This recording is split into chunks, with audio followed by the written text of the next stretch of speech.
Hey, this is Reddit Stories. I read stuff. Today we will be continuing with r/PettyRevenge.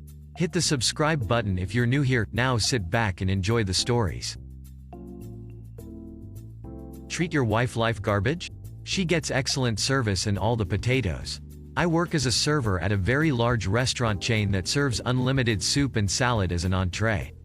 I was seated with an older married couple during a lunch shift. The wife was very sweet, but the husband was very clearly on a power trip. He didn't allow his wife to change her order, picked her drink for her, and interrupted her special salad request by stopping her mid-sentence and having her present her face to him, so he could pick off an imaginary piece of lint. She was embarrassed but was keeping the peace. Because we are a high-volume restaurant, our production line is a well-oiled machine that requires all food to be run through the computer and turns tickets for us in less than 10 minutes. However, servers build salads and portion out soups on their own to accommodate the demand of bottomless refills. The soup the husband ordered for both of them sometimes comes with large slices of potato, and can be one of our prettiest meals if plated properly.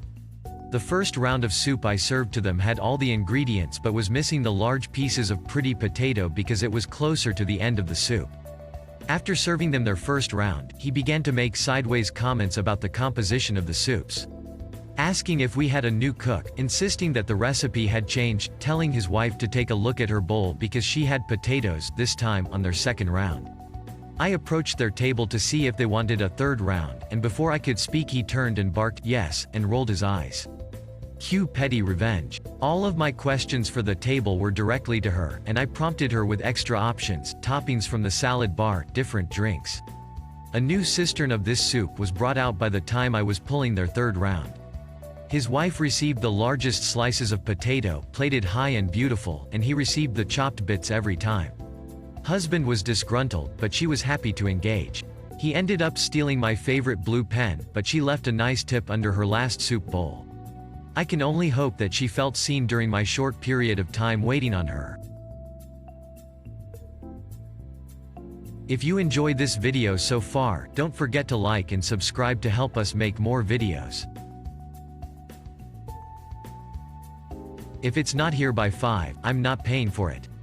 TL, doctor had to get a car to dealer before 5.00 or they didn't have to pay. They tried to get it without signing and I threw the keys away, making them admit they had it and had to pay for it. Years ago I drove a tow truck and we delivered a lot of cars to dealers. One little dealership was notorious for having a holes working there. It was like all the high school bullies got back together and opened a car lot. Got a call on a Friday after lunch, from a client asking me to deliver a car to the dealership, and they had to have it before 5 p.m., or they didn't have to pay for it, and by pay for it, I mean the car and the tow bill. This would be no problem, the car was a couple blocks from me and the dealer was about a mile away. I went and hooked the car and headed to the dealer. It was 3:30 p.m. when I left my office. I get to the dealership and go in to find someone to sign for it.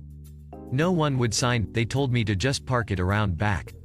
Knowing what a holes these guys were, no way was I going to leave it there without being able to prove they got it before 5. I talked to the new car manager, used car manager, service manager and finance manager. No one would sign for it, and they were taunting me, almost looking for a fight. Okay. I dropped the car and drove it up to their front doors, got out and locked it, backed up and looked at the crew inside laughing.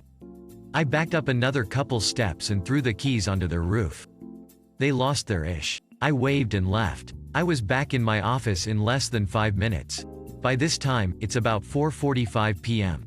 I walk in and my boss was on the phone and laughing. He called me right into his office and put the call on speaker. Our client was on the phone, as was the GM from the dealer. The GM was a lunatic about his showroom being blocked by the car and me tossing the keys on the roof. My client and boss knew these guys were jerks and wanted to know what happened. I told them no one would sign for the car and it had to be there before 5.00. GM said, right. I said, so it's before 5 and you're calling to complain the car is blocking your showroom? GM, yes. At this point my boss, the client, Mike, and I were all laughing hysterically. The GM got madder until I could catch my breath and call his crew out for not signing for it. They were going to say the car got there after 5 so they didn't have to pay if I didn't have proof of delivery. That's kind of hard to do now because the GM was on the phone at 4.45 complaining about the car on his lot. That dealer treated their customers the same way they tried to treat me. Less than 2 years later, the building was a mattress store. Edit folks, I was asked why I didn't use my phone to take a picture. This was in 19 to 81.19-82. Pre-cell phones. Hit the subscribe button for more daily Reddit content and press the bell icon to get notified when a new video is uploaded. Also, if you like the video, give it a thumbs up, it really does help the channel. If you have any ideas, suggestions, let us know in the comment section. See you in the next one.